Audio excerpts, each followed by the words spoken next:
Hello students, I'm Teacher Joy. Welcome to our TLE IA class. For today's lesson, we will be discussing about the principle of 5S. And the objectives. At the end of the lesson, learners are expected to letter A. Discuss the principle of 5S. Letter B. Identify the 5S principle. Letter C. Classify things to wood, paper, plastic, glass, metal, etc. And letter D. Give the importance or benefits of 5S principle. Okay, class. It is easy to throw away something and feel glad that you got rid of it and will never see again. But sad to say, it does not end there. The things you throw away go somewhere, usually to dump sites or landfills. Some may end up in empty lots, rivers, and the sea. It is also a reality that you are living in a society where everything is almost disposable. You tend to buy new things instead of getting old ones repaired. It has become more convenient to throw away items. You start to realize that it has become a problem not only for you today, but for future generations. Yes, that's true. Improper waste disposal is our problem nowadays, not only in our community, but of course all over the country. Okay, student, have you been to a landfill or dam site? Oh, that's good. Are you aware that we have one here in Rodriguez? Yes, that is Rodriguez Sanitary Landfill. Do you know where do you find this landfill?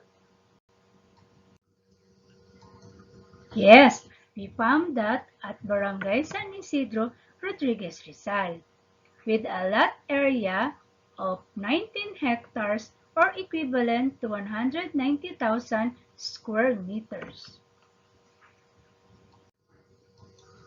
Okay, class, what waste materials do you usually see in a dam site?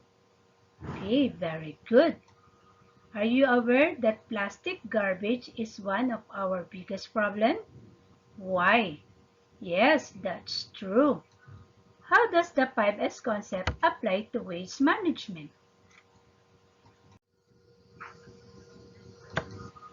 The 5S principle. What is the meaning of 5S principle? What is 5S principle all about? Okay, kids, listen and let's find out. The 5S principle is first used and practiced by the Japanese in working with their tasks. This principle is practiced in sequence to help focus, do the task smoothly, and organize the working place. This principle is written in Japanese and has been translated into English, and that starts in letter S. This principle is flexible in all types of working experience. The following are some suggestions to help you organize your working place and photos and do the task smoothly. There is a method or system of organizing things in the workplace known as 5S. It makes use of 5 Japanese words. Okay, class, what do you see in the pictures? Yes, things arranged according to its color. How about this one? Yes, right. Things or items identified or distinguished whether it is paper, plastic, glass, metal, wood, etc. and evaluated whether this will be disposable or recycling. We call this sorting. Sorting is the first principle of 5S. In Japanese, we call this sharing. This is the first phase wherein you will start your work by arranging the materials that you need and putting away the things that you think you will not need. This will help you to see easily the things that you need all throughout your working times and help your widen workplace. Okay, next, tell something about this picture. Yes, very good. Each picture shows many flyers, wrench. How about this one? Yes, plates, glasses, cups. They are all arranged in order. Okay, class. The second principle of 5S is set in order. In Japanese, we call this seaton. Right after you classify the materials, it will be effective if you place the materials according to their group and purposes. You can put the materials in the respective places or boxes and label them. This principle concerns the use of efficient and effective storage method to arrange items in our working area. It may be done once the sorting is achieved. Okay, class, what do you notice about this picture? Yes, it's clean, organized. The third principle of 5S is shine. In Japanese, we call this yasu. While working, you may produce waste, such as cut-out papers, spilled water, and other trash. See to it that your working area is clean. A good and well-kept working area is a healthy working environment. Once the mess up has been arranged and organized, you must fully clean your area. It is very important to clean every now and then to maintain order in your work area. Class, how about this picture? Yes, it is a checklist, notes. The fourth principle of 5S is standardized. In Japanese, we call this shiketsu. This principle prepare a note and checklist of your accomplishment for the day. You must incorporate the first three steps mentioned to keep your working place efficient. Once the first three steps are completed, you may now standardize. The method or procedure used, you may create visual cues such as signs, checklists that you need for making sure to successfully implement the cleaning of your work area. Okay, class, what is the man doing in the picture? Yes, he is listing. The fifth principle of 5S is sustain. In Japanese, we call this shitsuke. This step is to remind yourself about the task you have done. It also guides you in identifying the things needed to improve your work. Make sure that you maintain regular sorting, strengthening, and cleaning. You might want to change personal behavior and attitude so that you continue cleaning your work area. After all, you may use tools for sustaining 5S like posters, pocket manual, signs, etc. Okay, class, do you understand the lesson? Now, let's answer the following question. Number 1. What is the meaning of 5S principle? Yes, right. Number 2. What are the 5S principles? Very good.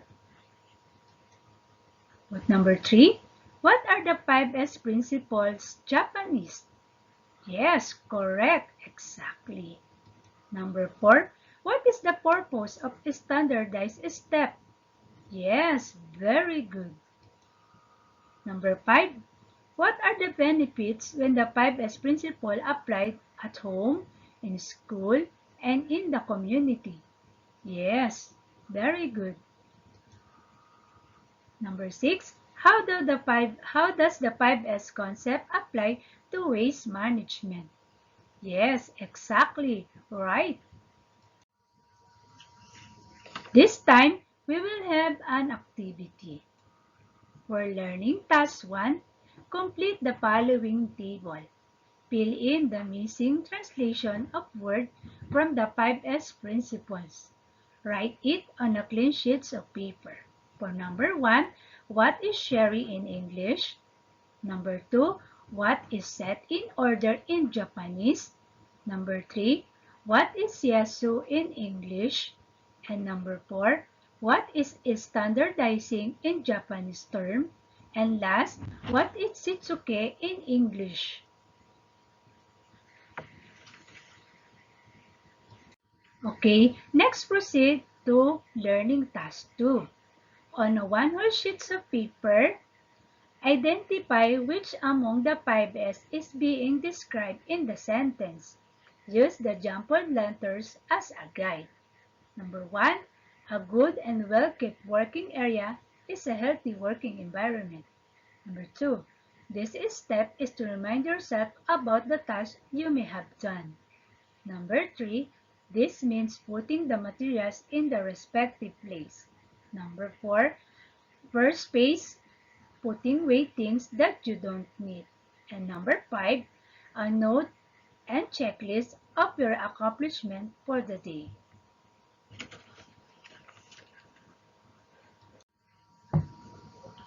Another task again. For learning task 3, direction, classify the recyclable materials in the box below.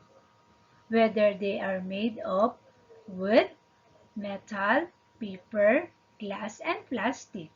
Write them in a proper column. Do it on a clean sheets of paper.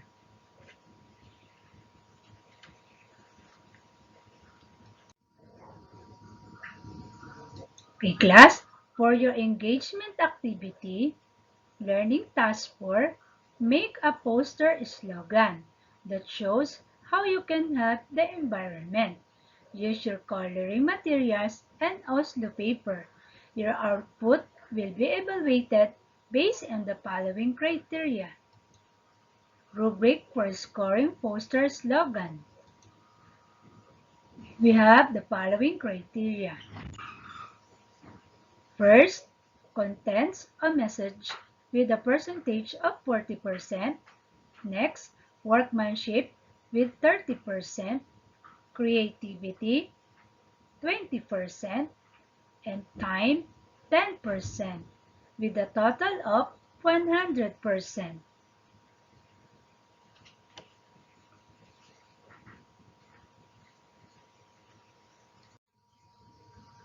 Okay?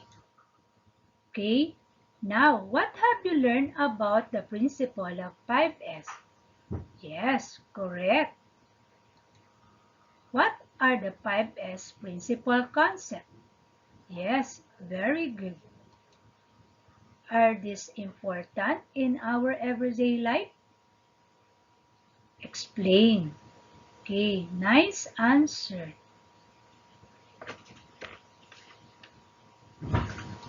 And now, for the next activity again, learning task 5, give the benefits of 5S principle by completing the graphic organizer below.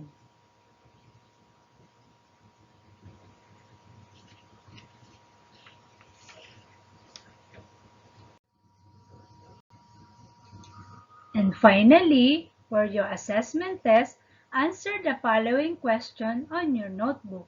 Select the appropriate word inside the box that best describes the items below. For number 1, what do you call the process of distinguishing items in work area, whether it is essential or not? Number 2, what is the last process that an individual has to do maintain order in the work area? Number 3, what is the step that includes methods or the process of arranging separated things in the work area? Number 4, what is the housekeeping chore that may be performed for continuous cleaning and order in the work area?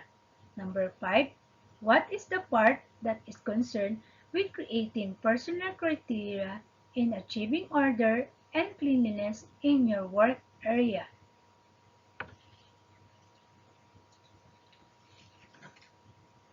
Okay, class?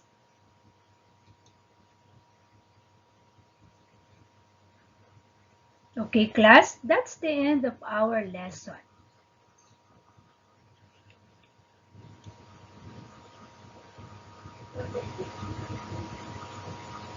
Okay, compile